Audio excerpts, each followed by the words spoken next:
Welcome to Let Me Fix This. Enjoy the video. You start by ensuring the game generated its local config files. This is required. Open the game once, exit, then locate the settings or profile XML/INI in your Documents or Rockstar folder. Make a copy of the original file now so you can restore if needed. Then, open the live file with a plain text editor running as administrator. This prevents permission errors. Once done, you're ready to make the precise edit that stops the screen kill overlay from firing.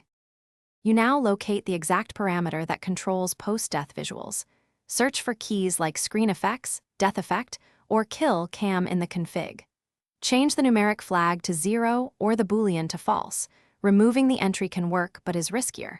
Make only that one change and save using UTF-8 encoding.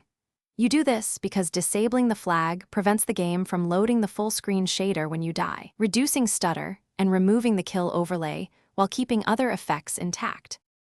You finish by relaunching GTA 5, preferably in a private session, then trigger a death to confirm the kill screen no longer appears.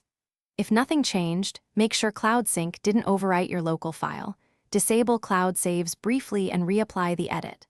Also check for mods or launchers that regenerate configs. Those must be updated or disabled. If the game breaks, restore the backup copy and troubleshoot stepwise. One key tip: always resave with admin rights so the game can read your modified file. Thanks for watching. If you found this helpful, don't forget to like and subscribe.